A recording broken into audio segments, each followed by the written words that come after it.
తెలంగాణ బంజారా బిడ్డకు సాహిత్య యువ పురస్కారం.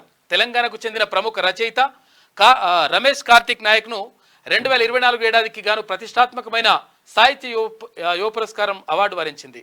ఆయన రాసిన ఢావ్లో ఘోర్ బంజారా కథలకు ఈ పురస్కారం దక్కింది అంటూ ఒక వార్త కనిపిస్తూ ఉంది. అయితే గిరిజనులకు సంబంధించి అంటే ఇక్కడ లంబాడా సాహిత్యానికి సంబంధించి కేంద్ర సాహిత్య అకాడమీ అవార్డు రావడం అనేటువంటి ఒక గొప్ప విషయం. తర్వాత తెలంగాణ బిడ్డకు వచ్చింది అది. దీనికి సంబంధించి మాట్లాడడానికి ఒకసారి ఉస్మానియా విశ్వవిద్యాలయం తెలుగు శాఖ అధ్యక్షులుగా పనిచేసినటువంటి అధ్యక్షులుగా పనిచేసినారు, ఇప్పుడు ప్రొఫెసర్గా ఆచార్యులుగా కొనసాగుతున్నటువంటి ప్రొఫెసర్ సూర్య ధనంజయ మేడంతో మాట్లాడే ప్రయత్నం చేద్దాం. మేడం చెప్పండి, అంటే ఇక్కడ మీరు లైవ్లో ఉన్నారు మేడం. అయితే రమేష్ కార్తిక్ నాయక్ను అంటే సాహిత్య యువ పురస్కారం వచ్చింది. తర్వాత ఢావ్లో ఘోర్ బంజారా కథలకు ఈ పురస్కారం దక్కినట్టుగా తెలుస్తూ ఉంది. అంటే చెప్పండి మేడం, అంటే ఇక్కడ ఆయన నేపథ్యం ఏంది, తర్వాత నిజంగా ఒక బంజారా కథలకు ఈ పురస్కారం రావడం పట్ల ఎట్లా అంటారు? ఇప్పుడు కేంద్ర సాహిత్య అకాడమీ పురస్కారం రావడంటే గొప్ప విశేషం. ఇది మన బంజారా జాతికే కాదు, తెలంగాణకు కూడా గౌరవ కారణము. ఈ ఆ ఢావ్లో మొత్తం కూడా బంజారాల జీవితాన్ని ఆవిష్కరించారు. బంజారాల ఆవేదనను, స్థితిగతులను చిత్రీకరించాడనమాట. వాళ్ళ బాధలు, కష్టాలు, సుఖ దుఃఖాలు అవన్నీ కూడా ఆ ఢావ్లో కథల్లో ఉన్నాయి. ఆ ఢావ్లో కథలు అంటే నాకు అనిపిస్తూ ఒక్కొక్క వస్తువుని తీసుకుని చాలా బాగా రాశారు రమేష్ గారు. అయితే దీనికంటే ముందే బల్దేర్ బండి వచ్చింది, ఇప్పుడు ఆంగ్ల సాహిత్యంలో కూడా బాగా రాణిస్తున్నాడు. చాలా పేద కుటుంబం నుంచి వచ్చాడు.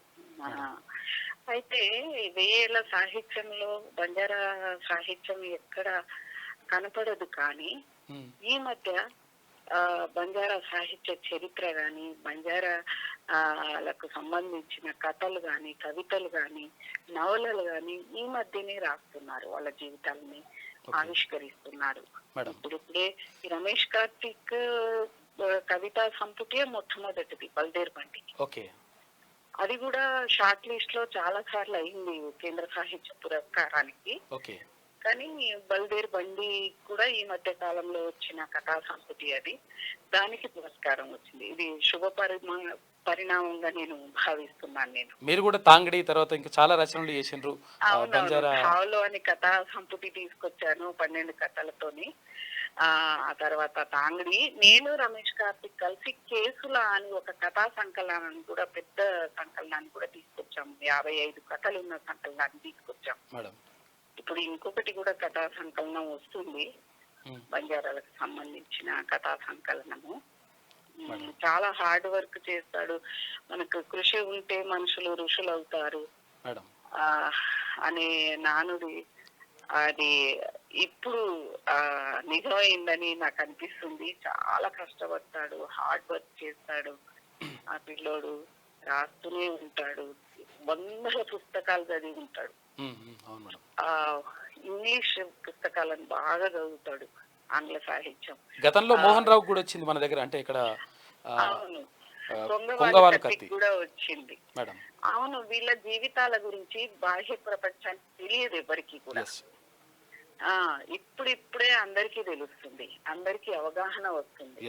అసలు నేను బంజారా సాహిత్యం మీద పరిశోధన చేసినప్పుడు రవీంద్ర భారతిలో సి నారాయణ రెడ్డి గారు దాన్ని ఆవిష్కరించిన తర్వాతనే అసలు బంజారాలంటే వీళ్ళ సాహిత్యం ఏ విధంగా ఉంటుందా, వీళ్ళ చరిత్ర ఇదా అని తెలిసింది. అది 2009లో. దాని తర్వాత ఇక ఇప్పుడు అనేక ప్రక్రియల్లో అందరు రాస్తున్నారు. కథలు, నవలలు, కవితలు ఇప్పుడిప్పుడే వస్తున్నాయి. అసలు మన తెలంగాణ నుంచి ట్రైబల్స్ కి ఎవరికి కూడా రాలేదు ఈ పురస్కారం కేంద్ర సాహిత్య అకాడమీ నుండి. ఆ యువ పురస్కారం ఇంకొకటి 26 ఏళ్ల పిల్లోడు రమేష్ గారు. నిజంగా ఎంఏ తెలుగు ఇప్పుడు ఎంఏ ఇంగ్లీష్ అయిపోయింది మన ఉస్మానియా యూనివర్సిటీ డిస్టెన్స్ ఎడ్యుకేషన్ నుంచి. ఎంఏ ఇంగ్లీష్ చేస్తున్నాడు ఇప్పుడు.